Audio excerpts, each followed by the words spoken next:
Salam, salam kasih, damai, dan sejahtera. Tuhan memberkati, menyertai, dan melindungi. Salpe, dunia orang-orang Kristiani purba.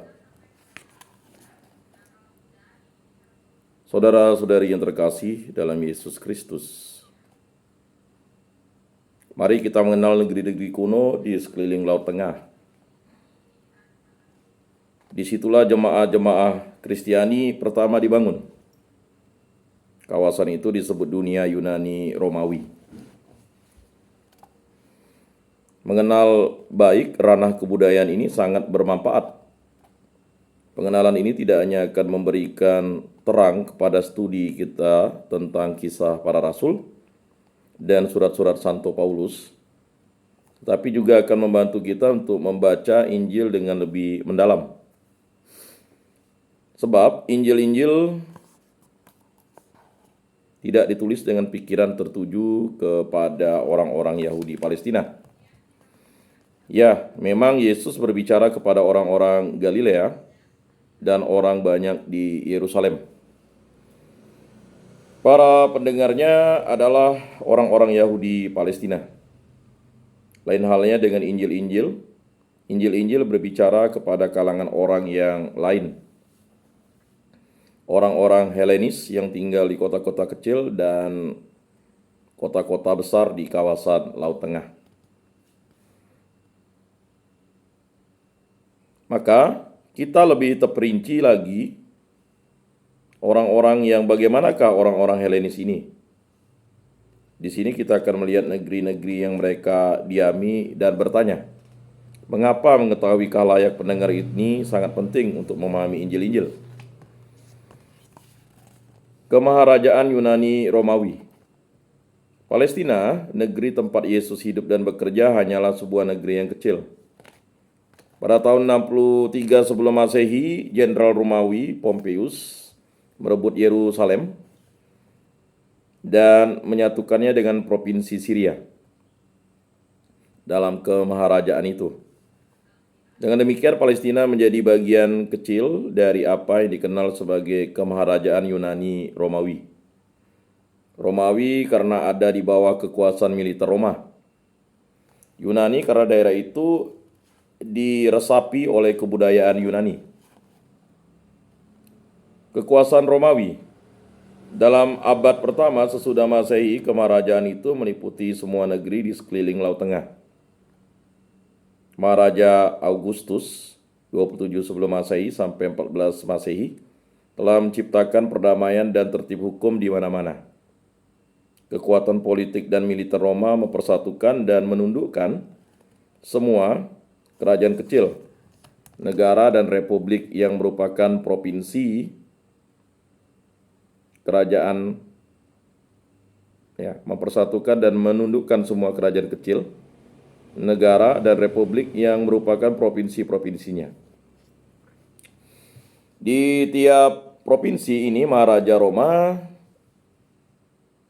telah mengangkat seorang gubernur atau wali negeri yang disebut legatus atau prokonsul atau prokurator. Menurut berbagai nuansa jabatan itu, wali negeri tidak campur tangan dengan urusan dalam negeri provinsi.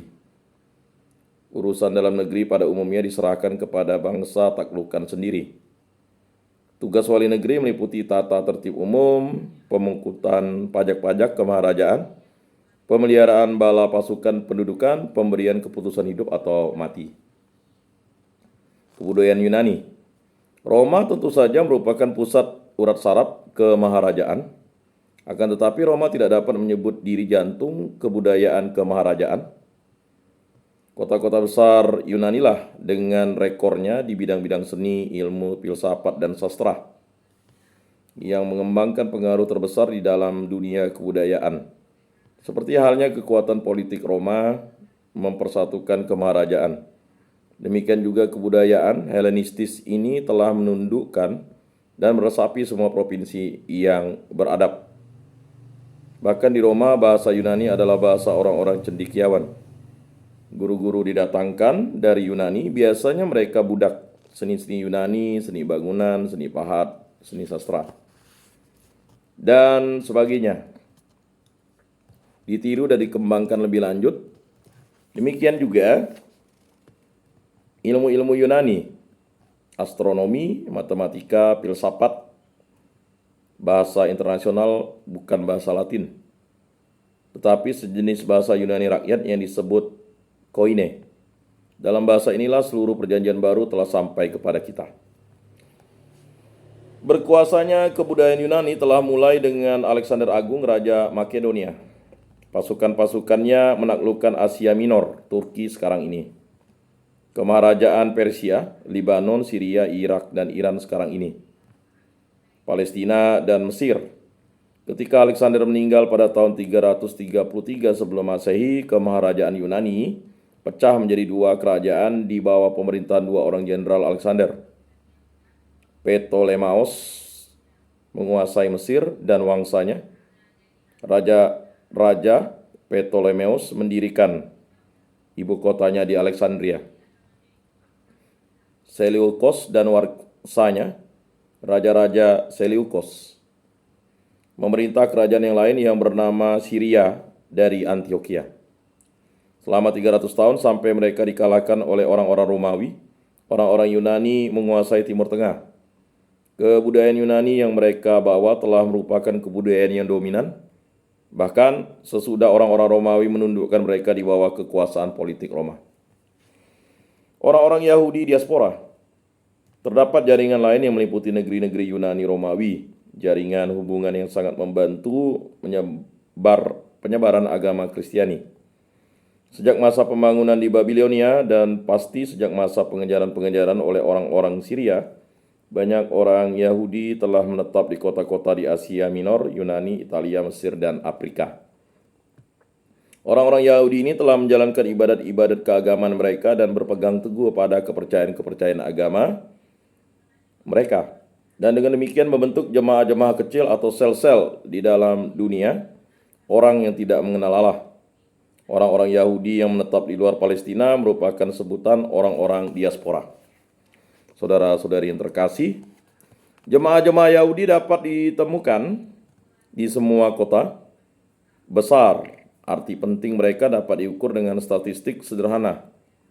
Bahkan sebelum Yerusalem dihancurkan pada tahun 70 sebelum Masehi, orang-orang Yahudi diaspora dengan mudah menjadi lebih banyak daripada orang-orang Yahudi Palestina. Menjelang pertengahan abad pertama sesudah Masehi saja ada lebih dari 5 juta orang Yahudi diaspora. Meskipun mereka ini memandang kepada Palestina sebagai pusat kehidupan keagamaan dan kebudayaan mereka, mereka memiliki kitab-kitab suci mereka dalam bahasa Yunani, membangun rumah-rumah ibadat mereka sendiri, mengembangkan teologi mereka sendiri, mengikuti tata laku hukum dan rohani mereka sendiri. Atas penyelenggaraan Allah, semua faktor yang disebutkan di atas memberikan sumbangan yang besar untuk penyebaran Injil secara berdaya guna.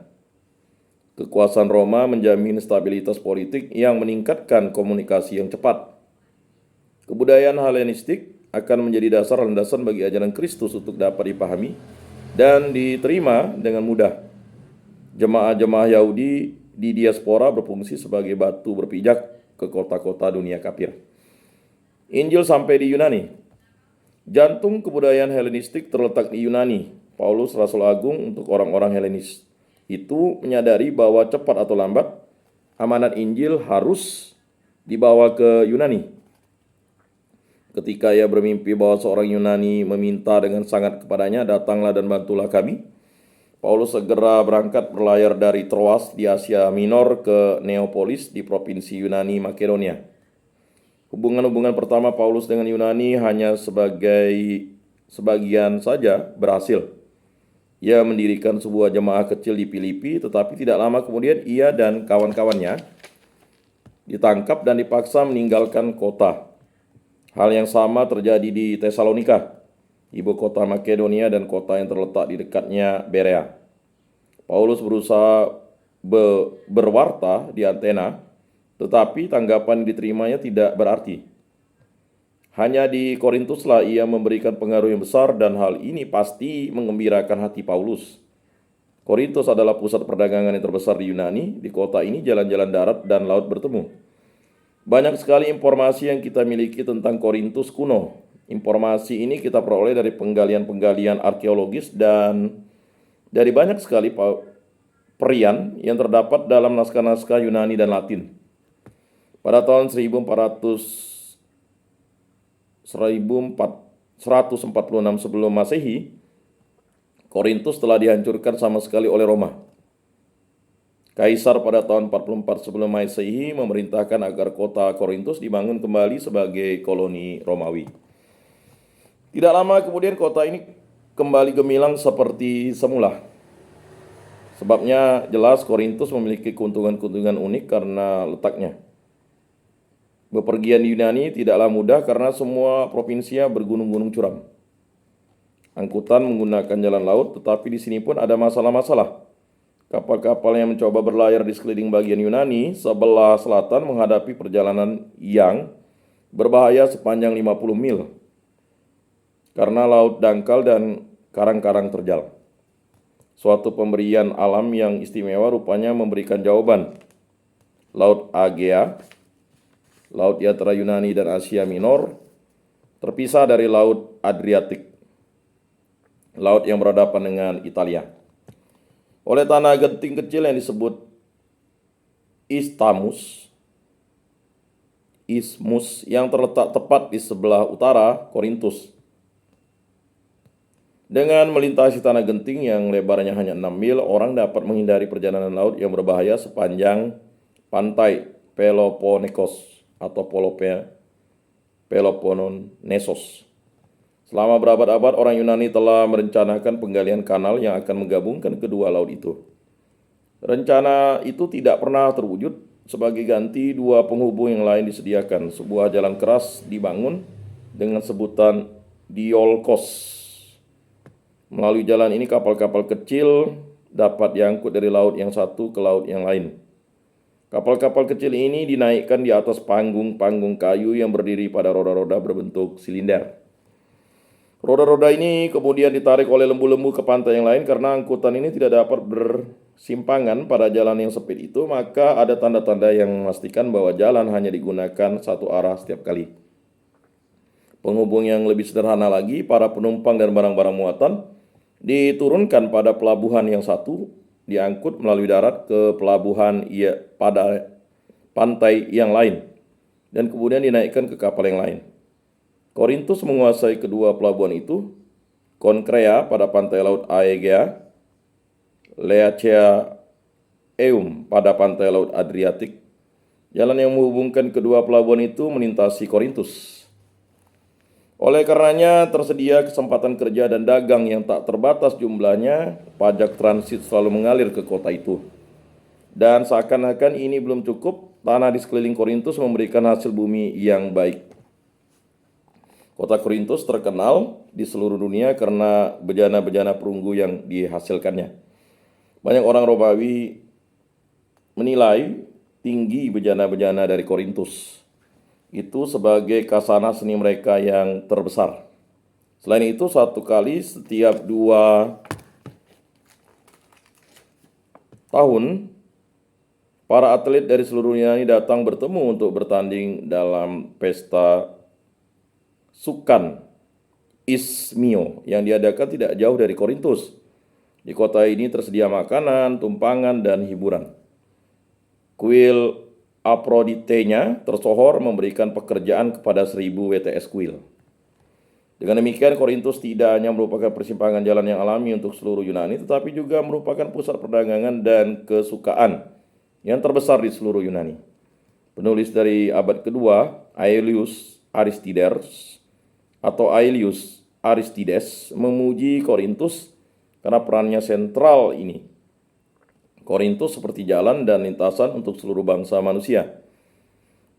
Kemanapun orang mau berpergian, Korintus juga menjadi kota bersama bagi semua orang Yunani. Seakan-akan menjadi metropolis dan ibu dalam hal itu. Sebab tidak ada tempat lain bagi orang untuk dapat beristirahat, seolah-olah di pangkuan ibu dengan kesukaan dan kenikmatan yang lebih besar. Demikianlah suasana santai, terlindung, dan aman yang dapat dinikmati semua orang yang datang ke kota itu. Yang terlupakan oleh Aelius Aristides dalam memberikan ialah bahwa pelayanan-pelayanan di Korintus itu diberikan oleh kaum yang tak pernah dikenang, yaitu angkatan kerja dan budak-budak yang dibayar rendah. Semoga bermakna dan bermanfaat dalam hidup kita. Salam kasih damai dan sejahtera. Tuhan memberkati, menyertai dan melindungi. Salve.